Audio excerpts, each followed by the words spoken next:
तो चलिए मेरे दोस्तों, ठीक है, प्यारे प्यारे दोस्तों, आज हम लोग बात करने वाले हैं ग्लोबल इन सिटीजनशिप एजुकेशन सेमेस्टर 2 में पूछा गया पेपर। ठीक है दोस्तों, सभी के लिए कंपलसरी पेपर है। ग्लोबल इन सिटीजनशिप सेमेस्टर 2 में पूछा जाता है। ठीक है, और बीए बीकॉम बीएससी हर सभी को इसमें आपका आएगा ही आएगा। देखिए क्वेश्चन का पहले स्ट्रक्चर बात कर लेंगे 2 मिनट, उसके बाद हम लोग क्वेश्चन करेंगे। ठीक है, तो अगर आपके एग्जाम में 25 क्वेश्चन आएंगे तो ये 3 मार्क्स वाले होंगे और 75 होगा फुल मार्क्स। ठीक है, 75 अगर फुल मार्क्स रहेंगे तो एग्जाम में 25 क्वेश्चन आएंगे ऑब्जेक्टिव। अगर आपके एग्जाम में 100 मार्क्स रहेगा तो आपके 50 क्वेश्चन आएंगे, प्रत्येक क्वेश्चन 2 मार्क्स का होगा। ठीक है, 75 मार्क्स का होगा तो प्रत्येक क्वेश्चन 3 मार्क्स का होगा। 25 क्वेश्चन आएंगे, समय आपको 1.5 घंटा मिलेगा। समझ गए मेरे भाइयों? अगर आपके एग्जाम में 100 मार्क्स का क्वेश्चन रहेगा, 50 क्वेश्चन आएंगे, प्रत्येक क्वेश्चन 2 मार्क्स का होगा, ऐसे में 3 घंटा टाइमिंग मिलेगा। ठीक है, पास करने के लिए इसमें आपको 30 मार्क्स चाहिए और 100 में से 40 मार्क्स चाहिए। सब कुछ मैंने बता दिया, अब चलिए शुरू करते हैं। यार थक गया हूँ, क्या बताएं, दिन भर आज पढ़ पढ़ के हालत ख़राब हो गया है। अकेले अकेले पढ़ाई पढ़ाई पढ़ाई। चलिए, और कुछ उपाय भी नहीं है हमारे पास, यही एक चारा है ना। कोई बात नहीं, और 1 साल 2 साल पढ़ लेंगे। क्वेश्चन है हमारा, बहुसंस्कृतिवाद से कौन सा विचारक संबंधित नहीं है? दोस्तों मल्टीकल्चरिज्म। ठीक है, which thinker is not related to multiculturalism? दोस्तों बहुसंस्कृतिवाद मतलब होता है कि एक से ज़्यादा देशों की संस्कृति। ठीक है, तो इसके समर्थन में कौन नहीं है? विल किमलिका, दोस्तों ये समर्थन में है। ठीक है, राइटर हैं। भिखू पारेख एक पॉलिटिशियन है और ये भी आपका इसी से संबंधित हैं। सोनू मोलार ओकिन भी संबंधित हैं, लेकिन अमीर कामिन ये आपके थोड़े बुजुर्ग आदमी हो जाते हैं, इकोनॉमिस्ट हैं और इससे इनका लेना देना कुछ भी नहीं है। ठीक है, तो इसी तरह से आगे बढ़ते हैं। हमारा क्वेश्चन नंबर 2 है, इसमें पूछा गया है कि विल किमलिका की पुस्तक निम्नलिखित में से कौन है? देखिए यहीं पे आपका आया था विल किमलिका, कहाँ गया जी? 1 नंबर में है ना, ऑप्शन 1 में विल किमलिका, और इनकी पुस्तक का नाम पूछा गया है। दोस्तों इन्होंने एक बुक लिखा है मल्टीकलरिज्म के ऊपर, इसका नाम है आपका बहुसंस्कृतिवाद पे मल्टीकल्चर सिटीजनशिप। ठीक है, मल्टीकल्चरल सिटीजनशिप यानी कि बहुसंस्कृतिवाद नागरिक या बहुसांस्कृतिक नागरिक हिंदी में। आगे देख लेते हैं हमारा तीसरा क्वेश्चन। इसमें पूछा गया है कि रोहिंग्या शरणार्थी किस देश से संबंधित हैं? दोस्तों रोहिंग्या मुसलमान का आप लोगों ने नाम सुना होगा, ये आपका म्यांमार से संबंधित हैं। ठीक है, और म्यांमार के सुन्नी मुसलमान हैं।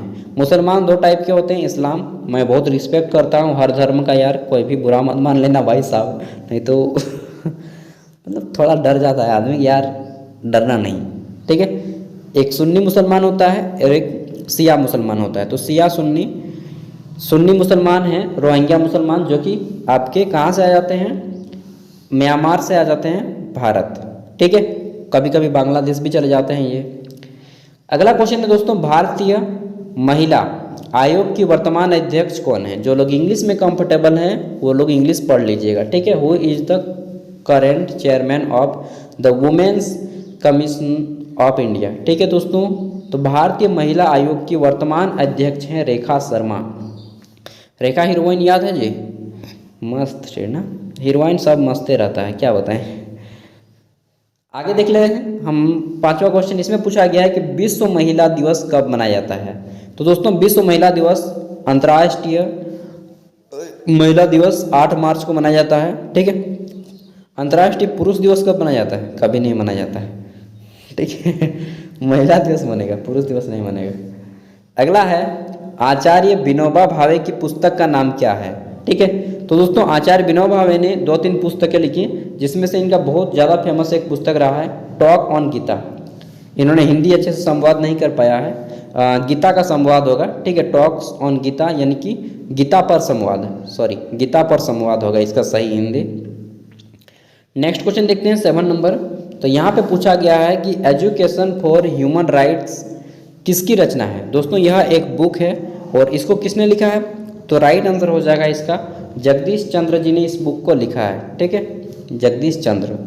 बहुत छोटे छोटे क्वेश्चन हैं और बहुत इजी हैं। अगला है, विश्व अहिंसा दिवस कब मनाया जाता है? ठीक है, when is the day of women, when is the day of world non violence है, ठीक है, सेलिब्रेट। तो दोस्तों विश्व अहिंसा दिवस यानी कि हथियार वगैरह का त्याग करो, जो कि कभी संभव नहीं है, ठीक है। तो राइट आंसर हो जाएगा 2 अक्टूबर। आगे देख लेते हैं नेक्स्ट क्वेश्चन। और 2 अक्टूबर क्या है, हम लोग के भारत देश में गांधी जयंती और आपका लाल बहादुर शास्त्री जयंती भारत में, लेकिन वर्ल्ड लेवल पे यह आपका क्या है, तो विश्व अहिंसा दिवस है। 9 नंबर क्वेश्चन है हमारा, इसमें पूछा गया है कि सुरक्षा परिषद के अस्थायी सदस्यों की संख्या कितनी है। देखिए यूएनओ का आप लोगों ने नाम सुना होगा, यूनाइटेड नेशन ऑफ ऑर्गेनाइजेशन, ठीक है, यूनाइटेड नेशन यूएनओ। दोस्तों इसमें एक बहुत सारे परिषद हैं, बहुत सारे भाग हैं, उसका एक भाग है सुरक्षा परिषद। इसमें 15 सदस्य देश होते हैं, जिसमें से 5 गो अस्थायी देश है और 10 गो अस्थायी देश, ठीक है। तो क्या पूछा गया है यहाँ पे, अस्थायी 5 गो, 10 गो अस्थायी। यहाँ पे पूछा गया है अस्थायी कई गो है, तो अस्थायी 10 गो है। ऑप्शन 20 का राइट आंसर हो जाएगा। और इन 10 देशों को 2 वर्ष के लिए चुना जाता है, ठीक है। हमारा भारत अस्थायी देशों की सूची में नहीं है, लेकिन हम लोग भरकस प्रयास करेंगे इसको लाने का यार, ठीक है। आगे देख लेते हैं 10वां क्वेश्चन है, अंतर्राष्ट्रीय न्यायालय का मुख्यालय कहाँ है। दोस्तों अंतर्राष्ट्रीय न्यायालय जब एक देश का दूसरे देश के साथ झगड़ा हो जाता है या फिर कोई इंटरनेशनल मामला फंस जाता है, तब हम लोग अंतर्राष्ट्रीय न्यायालय जाते हैं, जो कि नीदरलैंड की एक बहुत बड़ी से फेमस शहर है हेग। कहाँ है, हेग, द हेग, ठीक है, ऑप्शन डी। 11 नंबर हमारा क्वेश्चन है, विश्व मानवाधिकार दिवस कब मनाया जाता है। दोस्तों तो human rights day, world human rights day 10 दिसंबर को मनाया जाता है, ठीक है, क्योंकि विश्व मानवाधिकार आयोग की स्थापना 10 दिसंबर को की गई थी, ठीक है। यूनिसेफ बच्चों का अधिकार है ना, मानवाधिकार, और इसका मुख्यालय कहाँ पे है जी, मैं भूल रहा हूँ, शायद कहाँ पे है, चलिए जो भी है आप लोग याद कर लीजिएगा थोड़ा सा, ठीक है। अगला है यूनेस्को का मुख्यालय कहाँ पे है। दोस्तों यूनेस्को, ठीक है, इसका मुख्यालय पेरिस में है, फ्रांस की राजधानी है पेरिस। यहीं पे एफिल टावर है आपका, एफिल टावर विश्व का सबसे ऊंचा टावर, ठीक है। यूनेस्को का फुल फॉर्म क्या होता है, यूनाइटेड नेशन, और क्या होता है यार, एजुकेशन फॉर साइंटिफिक एंड, मैं भूल रहा हूँ, ये सब आप लोग को पढ़ना है, ठीक है। मैं तो पढ़ के पार हो गया, इसलिए जितने भी चीज़ें मुझे मालूम है वो मैं डायरेक्टली बता दे रहा हूँ, ठीक है। रिवीजन वैसे मुझे भी करना पड़ेगा, हो सकता है मुझे भी कभी काम दे दे। UNCHR का वर्तमान उच्चायुक्त कौन है, मतलब यूनाइटेड नेशन, ठीक है।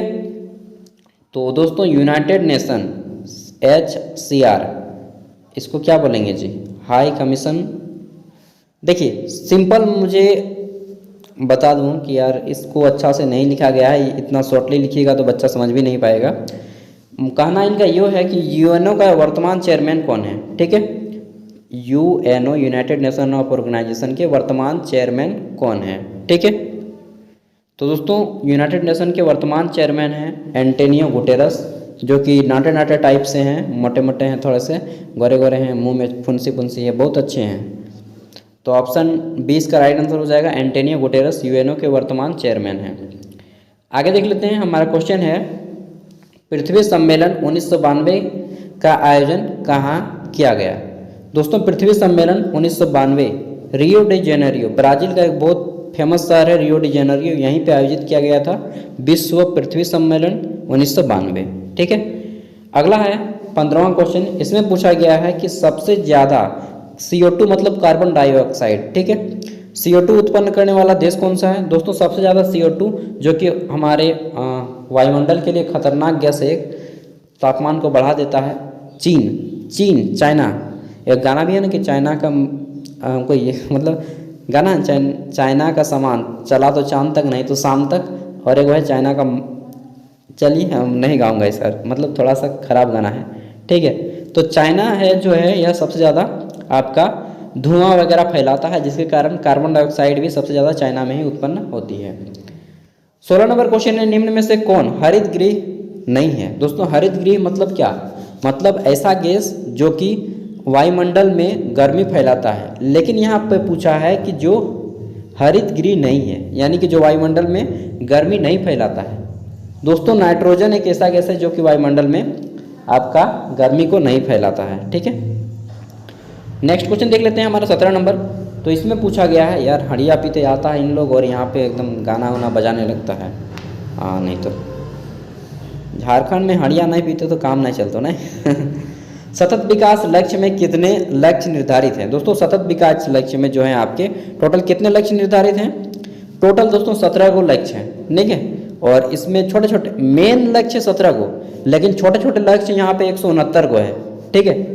छोटे छोटे लक्ष्य 169 को हैं और बड़े बड़े लक्ष्य 17 को है, ठीक है, जिसको मुख्य लक्ष्य बोलते हैं।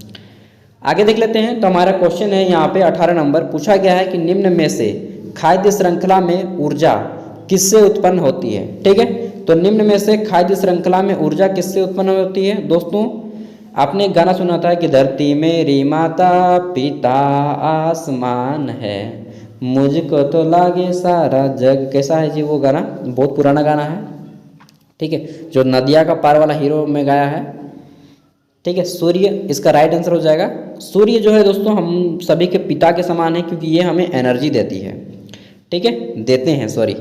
और धरती हमारी माता के समान है, क्योंकि ये हमें जो है खाद्यान्न देती है, भोजन देती है, ठीक है। तो सूर्य एनर्जी का स्रोत है। आगे देख लेते हैं 19 नंबर क्वेश्चन यहाँ पे पूछा गया है कि विश्व जल दिवस कब मनाया जाता है? दोस्तों विश्व जल दिवस, वर्ल्ड वाटर डे, कब मनाया जाता है? 22 मार्च को मनाया जाता है विश्व जल दिवस, ठीक है। नेक्स्ट क्वेश्चन देख लेते हैं 22 नंबर। यहाँ पे पूछा गया है कि सतत विकास लक्ष्य को निम्न में से किस वर्ष तक हासिल किया गया? ठीक है, सॉरी किया जाना है, मतलब कब तक? तो 2030 तक दोस्तों लक्ष्य रखा गया है कि सतत विकास को हासिल कर लिया जाए, ठीक है। अभी कब चल रहा है? 2023। हो सकता है आप इन फ्यूचर यह वीडियो देखें 23-24 में देखें, अभी 23 चल रहा है, 24 में देखें, आप 25 में देखें। तो 2030 तक उम्मीद है कि सतत विकास के लक्ष्य को हासिल कर लिया जाए। सतत विकास क्या है? तो ऐसा विकास जिसमें हम विकास करें और हमारी आने वाली पीढ़ी के लिए कोई खतरा ना हो, ठीक है। अगला है नर्मदा बचाओ आंदोलन के प्रणेता कौन है? दोस्तों नर्मदा बचाओ आंदोलन एक IAS ऑफिसर मेघा पाटेकर जी ने इसको चलाया था, ठीक है। और मेघा पाटेकर अभी वृद्ध हो गई हैं, मतलब बुजुर्ग हो गई हैं। और नर्मदा नदी इसको मध्य प्रदेश के जीवन रेखा नदी भी कहा जाता है, रेवा नदी के नाम से भी जाना जाता है, मध्य प्रदेश के जीवन रेखा कही जाती है, ठीक है। 22 नंबर हमारा क्वेश्चन है, इसमें पूछा गया है कि COP 27 का बैठक कहाँ हुई थी? ठीक है, तो इसका बैठक हुआ था आपका मिस्र की राजधानी इजिप्ट में, सॉरी मिस्र जिसको इजिप्ट बोलते हैं, काहिरा में हुआ था। मिस्र की राजधानी काहिरा में हुई थी। इसको मिस्र को दोस्तों नील नदी की देन कही जाती है, ठीक है। छोटा सा देश है मिस्र, इजिप्ट। और मिस्र का पिरामिड नाम सुने होंगे कभी कभी, पिरामिड जहाँ से मम्मी निकलती है। मम्मी मतलब समझते हैं कौन मम्मी? माँ नहीं, माता नहीं, मम्मी मतलब जब मृत शरीर को कपड़े से बांध के रखा जाता है, ठीक है, तो उसको मम्मी कहा जाता है। आपने नहीं देखा होगा इमेज तो देख लीजिएगा, आपको थोड़ा सा जान के अजीब लगेगा मम्मी के बारे में। अगला है निम्न में किसे जयमंडल में शामिल किया गया है? ठीक है दोस्तों, तो which of the following is included in the biosphere?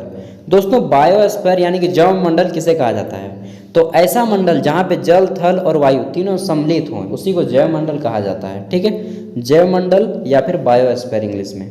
इसमें स्थल मंडल, जल मंडल, वायुमंडल तीनों सम्मिलित होते हैं।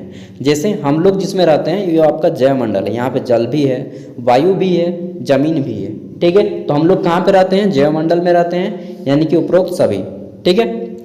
24 नंबर हमारा क्वेश्चन है कि निःशुल्क एवं अनिवार्य शिक्षा अधिनियम कब लागू हुआ? दोस्तों निःशुल्क एवं अनिवार्य शिक्षा अधिनियम 2009 में बना और 1 अप्रैल 2010 को यह लागू हो गया, ठीक है।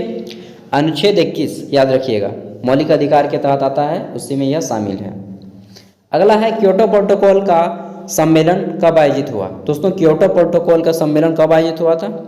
यह आयोजित हुआ था 1997 ईस्वी को। यहाँ पे टोटल आपके 25 क्वेश्चन कंप्लीट हो जाते हैं मेरे भाई, ठीक है। And brothers and sisters and friends, जो भी आप मुझे बोलें यार। तो थक गया हूँ दोस्तों, आज 3 बजे रात ही जग गया था यार, क्या बताएं। कभी कभी नींद जल्दी सो जाते हैं ना 8-9 बजे, तो नींद जल्दी टूट जाता है। देखिए एक चीज़ कीजिएगा आप लोग, डेली कोई कितना भी कुछ बोल ले 7 घंटा से 8 घंटा सोइएगा। उससे ना तो ज़्यादा सोना है ना ही उससे कम सोना है, क्योंकि अगर आप कम सोते हैं तो आपको फिर पूरा दिन खराब लगेगा, चिड़चिड़ा टाइप का। ज़्यादा सोते हैं तो फिर आपका टाइम अनबैलेंस हो जाएगा, ठीक है। इसलिए कोई भी चीज़ ना तो बहुत ज़्यादा कीजिए, ना ही बहुत कम कीजिए, संतुलन में कीजिए। ऐसा मैं नहीं यार, गौतम बुद्ध भी कहा करते थे कि संतुलन जो है जीवन का ही सार है। अगर आप अच्छा लाइफ जीना चाहते हैं तो संतुलन कीजिए, कुछ भी, ठीक है। कहते हैं कि हद पार नहीं करना चाहिए, संतुलन में रहिए। खाना भी खाइए ना तो इतना कम खाइए कि आप एकदम सुखा के हाड़ हो जाएं, ना ही एकदम ज़्यादा खा दीजिए कि एकदम वॉमिटिंग होने लगे, आगे पीछे दोनों तरफ से निकलने लगे, ठीक है। चलिए, ज्ञान बहुत ज़्यादा बांट लिए, अब थोड़ा आराम किया जाए और आप लोग भी अच्छे से पढ़ाई कीजिए। Thank you, bye. इसका PDF का लिंक वीडियो का डिस्क्रिप्शन में मिल जाएगा, वहाँ से डाउनलोड कर लीजिएगा। एंड दोस्तों, कोई भी मुझे सर नहीं बोलेंगे प्लीज़, मैं आप लोग का दोस्त हूँ यार, मुझे दोस्ती रहने दीजिए। बाय बाय, अगले वीडियो में मिलते हैं। अगर आपका कोई दोस्त हो तो उन तक वीडियो को शेयर करने की कृपा करेंगे। Thank you.